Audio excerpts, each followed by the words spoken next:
আসসালামু আলাইকুম সবাইকে। আজকে খুবই মজাদার একটা রেসিপি কচু শাক রান্না করে দেখাবো।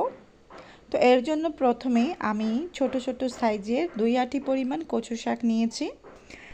আর এর মধ্যে এখন দিয়ে দিচ্ছি রসুন, একটা বড় সাইজের রসুন আমি এভাবে দিয়ে দিয়েছি। দিয়ে দিচ্ছি 1/3 কাপ পরিমাণ পেঁয়াজ কুচি, সেই সাথে দিয়ে দিয়েছি টমেটোটা স্কিপ করবেন না, কারণ এতে গলা আর ধরবে না। তারপর দিয়ে দিচ্ছি এখানে কাঁচামরিচ কুচি ঝালের জন্য, ঝালটা বেশি হলে খুব ভালো হয়।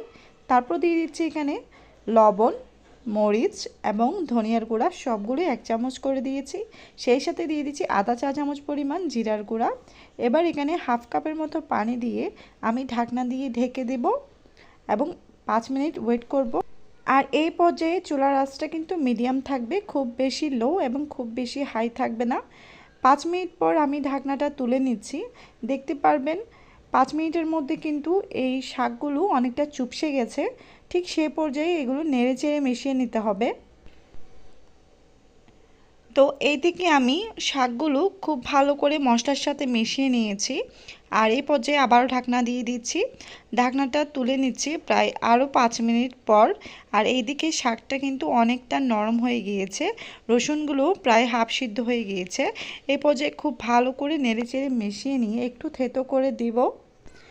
আর এই ক্ষেত্রে যদি আপনাদের পানির প্রয়োজন হয় তবে আপনারা আরও কিছুটা পানি অ্যাড করতে পারেন, সেটা বুঝে অ্যাড করবেন। যদি পানি বের না হয় শাক থেকে তাহলে অবশ্যই পানি অ্যাড করবেন।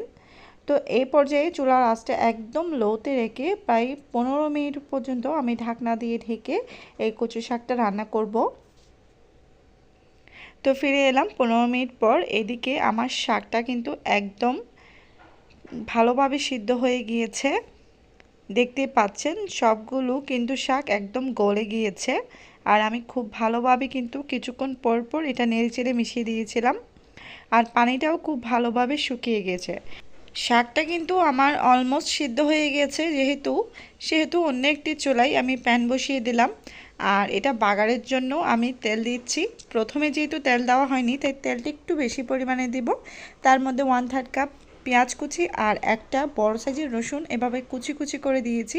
সেই সাথে দিয়েছি 2টা শুকনা মরিচ। আর এগুলো খুব ভালোভাবে ভেজে নেব। বাজতে বাজতে যখন এরকম একটা কালার চলে আসবে ঠিক সেই পর্যায়ে আমি এগুলো সরাসরি সেই শাকের মধ্যে দিয়ে দিব। আর এটা দিয়ে দিলেই কিন্তু আমার রান্নাটা কমপ্লিট। এখন নেড়েচেড়ে খুব ভালোভাবে মিশিয়ে নিচ্ছি। খুব ভালোভাবে মিশিয়ে নিলেই দেখবেন এটা দেখতে খুব ভালো লাগতেছে আর এটা থেকে খুব সুন্দর একটা ফ্লেভার আসতেছে। তো আমার রান্নাটা কিন্তু এই পর্যায়ে কমপ্লিট। রেসিপিটা ফলো করে দেখবেন, আশা রাখছি অনেক অনেক ভালো লাগবে। আর আমার এই রেসিপিটা যদি আপনাদের একটুও ভালো লেগে থাকে please like share and comment করতে ভুলবেন না। সবাই অনেক বেশি ভালো থাকবেন। আল্লাহ হাফেজ।